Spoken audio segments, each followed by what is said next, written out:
My name is Johnny Yang. I'm a liberal studies major. I'm a senior. I'm a student veteran. My name is Trevor Borelli. I'm a mechanical engineering student, and I'm a sophomore and a student veteran. I was in the United States Marine Corps reservist, drilling out of Sacramento, California. Upon my end of my service, I completed my term at the rank of E3, which is Lance Corporal. Marine Corps Reserves, I got out of corporal. I was a 3521, which is a organizational diesel mechanic. So my job essentially consisted of ensuring that the tactical vehicles are up and ready for use and repairing whatever vehicles that needed to be repaired. I was a truck mechanic. In Iraq, that just meant I fixed trucks.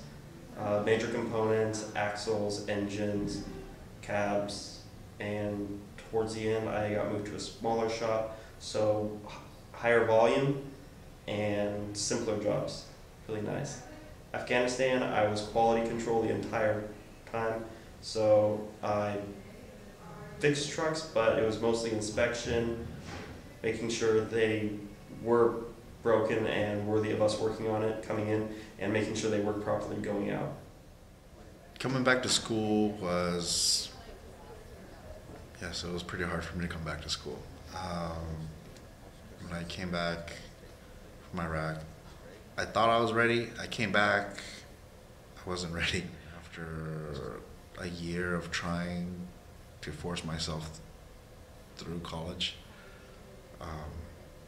actually, I decided to call it quits. I actually left the country just because, in general, I was sick of people. You know, I ran away from it, ran across the ocean to another country, and I took up an internship over there, and I lived there for about 6 months. I think that position helped me realize that, hey, this is what you want to do, right? Remember? And then it helped me remember what I wanted to do with my life. Being in the classroom, working with the kids, I remembered this is why I started to go to school. Because I was not that good of a student in high school. But after both my deployments, especially the Afghanistan one, I do not want to do manual labor. That, my body couldn't take it. I don't want to be missing cartilage in my knees and all that stuff, have a hurt back. That's just unpleasant. So I try really hard just so I can work with my mind instead of my hands later in life. But I picked a major with a little bit of hands-on stuff, mechanical engineering, and yeah, I like it. They work great independently. They have high value system. They work and work well as a group member too, mostly as leaders, but they work. They can pick up any role in a group and succeed. And in a crisis, they're usually running towards the problem instead of away. They're the people that you can count on in any situation. Veterans are they're just like everybody else. You can't tell when one walks into the room. I mean, you can't tell by their color of their skin or the length of their hair or their gender or anything. I mean, it's, veterans come in all sizes and shapes and colors. Everybody's different. I've had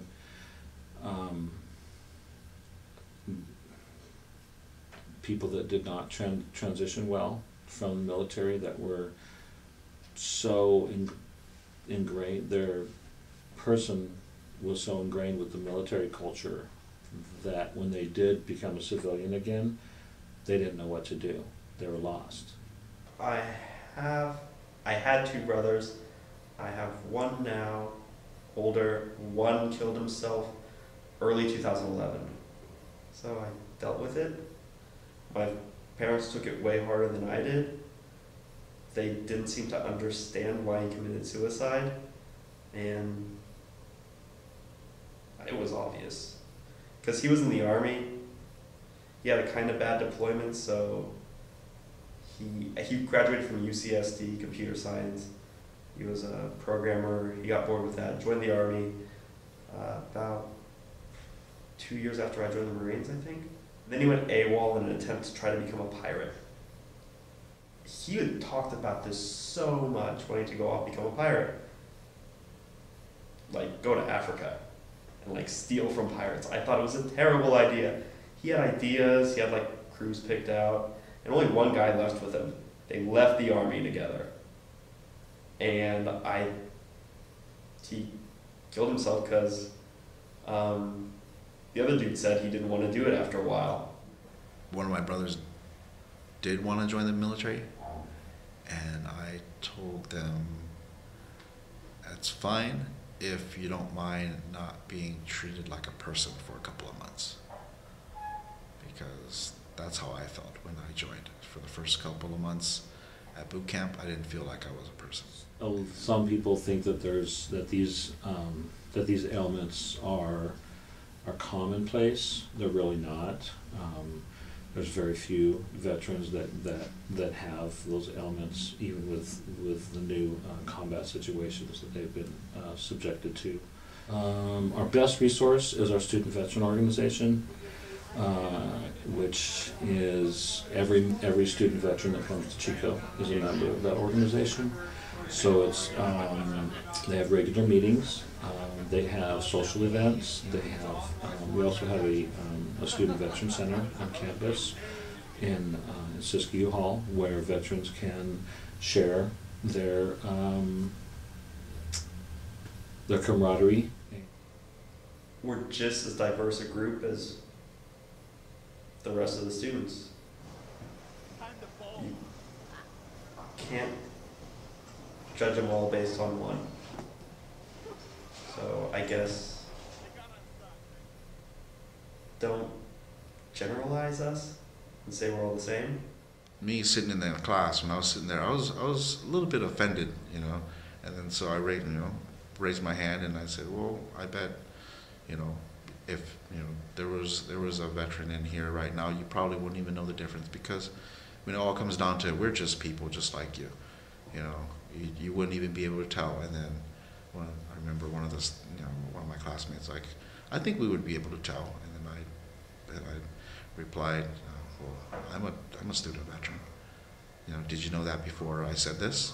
Upon that realization, I received so many apologies. And I told him, I don't want your apology, but just be aware, although we've been in that situation, think about why we were there. So please don't treat us any different, because, like I said, we're also human as well. Well, just because the person knows how to kill somebody doesn't mean they're going to. I don't know about intimidating. Most of the veterans I know are easygoing. I mean, they love life more than taking it. I mean, it's not that, they were turned into a weapon and they were brainwashed, and those things are, they're still human beings, and they still have a value system before they went into the service. They gave a part of their life to do a job. We know and we have experienced, that life is kind of fragile, and, you only have one chance to do something, and if you kind of mess up, then that's kind of it. For more information on our stories, you can go to theorion.com.